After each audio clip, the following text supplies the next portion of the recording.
கிறிஸ்துவில் பிரியமானவர்களை சுகமளிக்கும் விடுதலையின் அக்கினி அபிஷேக ஆராதனை நம்முடைய சபையில் ஆகஸ்ட் மாதம் 22 வெள்ளிக்கிழமை மாலை 6 மணிக்கு தொடங்கும்.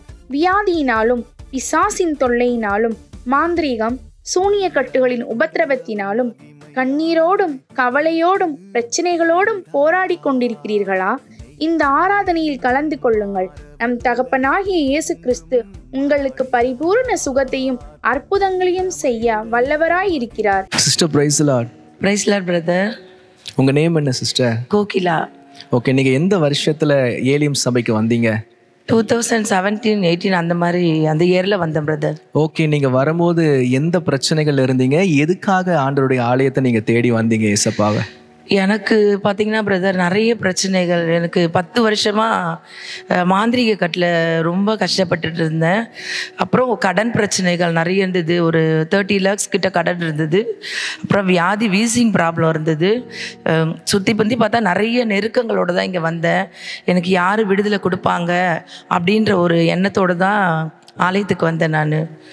அதுக்கப்புறம் பார்த்திங்கன்னா எங்கள் குடும்பத்தில் என் கணவர் 2 பிள்ளைகள் இருக்காங்க. 2 பிள்ளைகளும் வேலைக்கு போகல.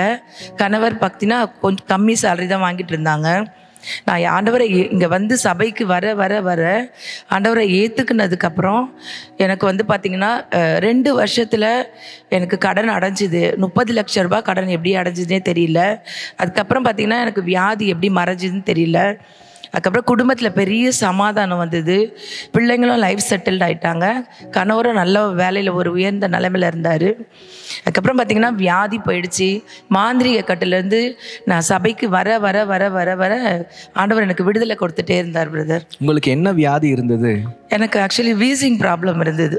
அதை நீங்கள் இயேசு கிறிஸ்து முற்றிலுமாக குணமாக்கிட்டார். முற்றிலுமாக குணமாக்கிட்டார். இப்போ எந்த பிரச்சனையுமே கிடையாது. உங்க மாந்திரிக கட்டுகள்ல இருந்தும் இயேசு குணமாக்கிட்டார். ஆமா, முழு விடுதலை கொடுத்துட்டாரு. உங்க கடன் பிரச்சனையை இயேசு மாற்றிட்டார் ஃபுல்லாவே. 2 வருஷத்துல கடன் அடைஞ்சிது. எங்களுக்கே ஒரு மிராக்கிளா தான் இருந்தது. எப்படி ஒரு 2 இயர்ஸ்ல வந்து 30 lakhs அடையிறதுன்றது ஒரு பெரிய விஷயம். எல்லாருக்குமே அந்த மாதிரி கிடைக்குமானான்னு தெரியல. கர்த்தர் எனக்கு ஒரு பெரிய நீங்க இவ்வளவு பிரச்சனைகள் மத்தியில இயேசு கிறிஸ்துவின் மேல அவர் எனக்கு எல்லாத்தையும் செய்வார் மாற்றுவார்னு சொல்லி எப்படி விசுவாசிச்சீங்க? வீட்டுக்கு தெரியாம நான் சபைக்கு அடிக்கடி வந்துடுவேன். விசாரிப்பேன் எப்பெல்லாம் ப்ரேயர் நடக்குதுன்னு கேட்டுக்கிட்டு நான் ஆண்டவர் மேலே உள்ள வாஞ்சையெல்லாம் ஓடி வந்துடுவேன். ஏசப்பா எனக்கு விடுதலை கொடுப்பாரு, கண்டிப்பாக விடுதலை கொடுப்பாருன்னு எப்பெல்லாம் வந்து டைம் கிடைக்குதோ அப்போல்லாம் வந்துடுவேன். ஆனால் வீட்டுக்கு தெரியாமல் தான் வருவேன். ஏன்னா எங்கள் வீட்டில் யாருக்குமே ஏசப்பானா தெரியாது. ஆண்டவர் அறியாத குடும்பம் இது. அந்த குடும்பத்துலேருந்து நான் வந்ததுனால எனக்கு வந்து ஆண்டவரோட அன்பு எனக்கு புரிஞ்சிடுச்சு. அவர் என் மேலே ரொம்ப அன்பு வச்சுருக்காரு. நான் ஃபஸ்ட்டு பணத்துக்காக தான் வந்தேன். எனக்கு கடன் பிரச்சனை அடையணும்னு தான் வந்தேன். அதுக்கப்புறம் பார்த்திங்கன்னா அந்த கடன் அடைஞ்சதுக்கப்புறம் இயேசு தான் உண்மையான தெய்வம்னு சொல்லிட்டு நான் பார்லரே ஏற கட்டிட்டேன். பார்லரே எடுத்துட்டேன். அதுக்கு நான் பண்ணுறதே கிடையாது, எதுக்கும் போகிறது கிடையாது. எனக்கு முழுமையாக ஏசப்பா மேலே 100க்கு 100 நம்பிக்கை வந்ததுனால நான் சபைக்கு வர ஆரம்பிச்சிட்டேன். இப்போ எங்கள் வீட்லேயும் ஒன்றும் சொல்கிறது இல்லை. ஆண்டவருக்காக ஊழியம் செய்கிறேன். இப்போ இயேசுவை நீங்க அவர் எப்படிப்பட்டவர் நல்லவர்னு சொல்லி நீங்க அனுபவிச்சிருக்கீங்க. ஆமா, கர்த்தர் ரொம்ப நீங்க என்ன சொல்ல விரும்புறீங்க இங்க வந்திருக்கிறவங்களுக்கு? கர்த்தர் மாதிரி ஒரு தெய்வம் யாருமே இருக்க முடியாது.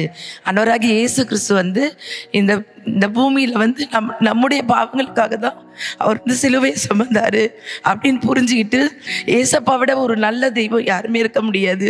ஏன்னா நான் விட்டுருந்தா 1 மாசத்துல இறந்து போயிட்டு இருப்பேன். ஆனால் அவர் எனக்கு ஜீவனையே கொடுத்து என் மேலே இரக்கம் பாராட்டி எங்கள் குடும்பத்துக்கு இன்னைக்கு ஒரு நல்ல உயர்ந்த நிலைமையில ஆண்டவராக இயேசு கிறிஸ்து என்னை வச்சிருக்காரு. அவரை போல ஒரு நல்ல தெய்வம் யாரும் இருக்க முடியாது.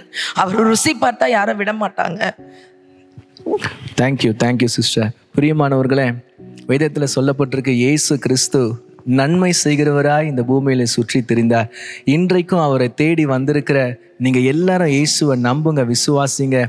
இந்த சகோதரருடைய குடும்பத்துல அற்புதங்களை செய்தவர், சுகத்தை தந்தவர், கடன் பிரச்சனைகளை மாற்றினவர், குடும்பத்தை ஆசீர்வதித்து உயர்த்தினவர். உங்க குடும்பங்களையும் அற்புதங்களை செய்வார். இயேசு உங்களை ஆசீர்வதிப்பாராக. ஆமென்.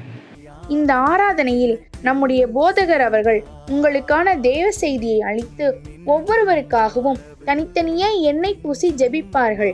நம்முடைய போதகர்களுடன் அக்கினி அபிஷேகம் பெறப்பட்ட ஊழியர்கள் உங்களுக்காக ஜெபிக்க ஆயத்தமுள்ளவர்களாய் இருக்கின்றார்கள். இந்த ஆராதனையில் பங்கேற்ற ஏராளமான மக்களின் வாழ்க்கையில் நம் கர்த்தர் அதிசயங்களையும் அற்புதங்களையும் நிகழ்த்தியிருக்கிறார். நீங்கள் இயேசுவை பற்றி தெரியாதவர்களாய் இருந்தாலும் உங்களையும் நாங்கள் அன்போடு அழைக்கின்றோம். நம்பிக்கையோடு இந்த ஆராதனையில் கர்த்தரை நாடி வாருங்கள். கர்த்தர் உங்களுக்கு நன்மை செய்து உங்கள் ஒவ்வொருவர் வாழ்க்கையையும் மிகுந்த ஆசீர்வாதம் உள்ளதாக மாற்றுவாராக. சபையின் முகவரி: ஏலிம் புதிய எருசலேம் சபை, எண் 110 இளைய தெரு, பெதஸ்தா நீச்சல் குளம் அருகில், தண்டையார்பேட்டை.